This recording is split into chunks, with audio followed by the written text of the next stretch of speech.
Nous sommes, je dis toujours, tous les vins sont mes enfants et je suis fier de la ligoter comme du Chablis foie. Je dois le défendre.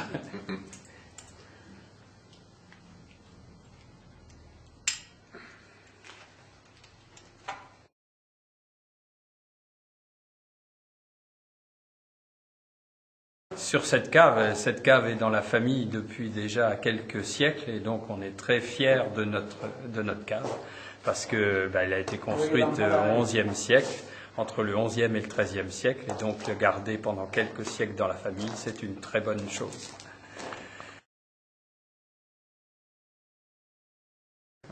Je voudrais simplement te parler du village de Saint-Brie, parce que Saint-Brie, c'est un village qui est très, très complexe, puisque tous les cépages de Bourgogne sont présents à Saint-Brie, et il y a des cépages en Bourgogne qui ne sont présents qu'à Saint-Brie.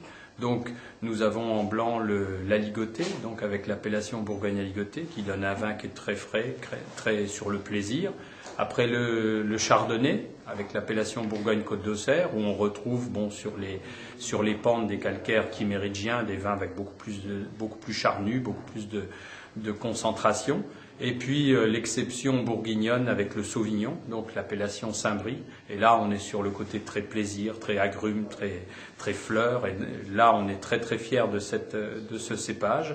Ensuite, il y a deux cépages blancs qui sont quasiment maintenant disparus, qui sont le Sassy, donc qui donne une appellation Bourgogne Grand Ordinaire, qui n'était pas une appellation formidable, mais qui est maintenant utilisée comme le melon de Bourgogne, qui a encépagé le muscadet, qui est donc utilisé comme vin de base pour faire des créments. Donc ça, c'est au niveau des blancs. Ensuite, au niveau des rouges, il y a le pinot noir, donc la même conclusion que pour le chardonnay, appellation Bourgogne-Côte d'Auxerre.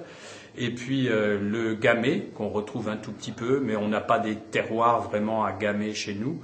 Donc on essaye, en assemblant au pinot noir, de faire un Bourgogne-Pastourin de belle qualité.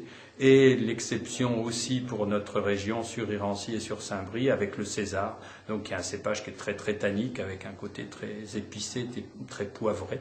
Et donc ça, c'est quelque chose dont on est aussi un petit peu fier parce qu'on le retrouve nulle part ailleurs. Voilà.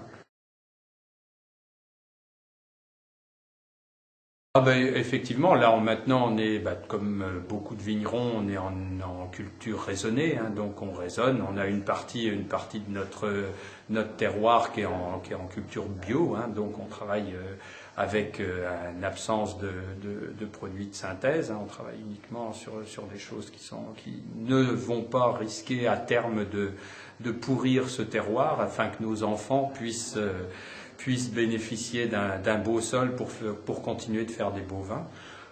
Effectivement, on est aussi sur certaines parcelles, on est loin de produire ce que l'appellation nous permet, de façon à avoir des vins avec plus de concentration. Voilà, c'est ça. On ne cherche pas à tout prix le rendement, on cherche avant tout la qualité.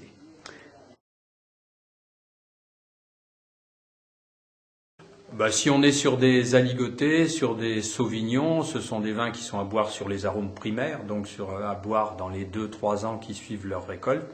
Par contre, avec des chardonnays, que l'on soit sur les Chablis ou sur les Bourgogne-Côte d'Auxerre, ils commencent à s'exprimer au bout de 2-3 ans et on a un potentiel de garde sur certaines années qui peut aller jusqu'à 10 ans. Sur les rouges, pareil, on est quand même en position septentrionale de production des vins rouges, et comme des chardonnays d'ailleurs, et donc ce sont des vins qui, avec une certaine acidité, ont une aptitude, une capacité au vieillissement qui est non négligeable. Donc on a des vins sur des très belles années qui peuvent se garder des années et des années.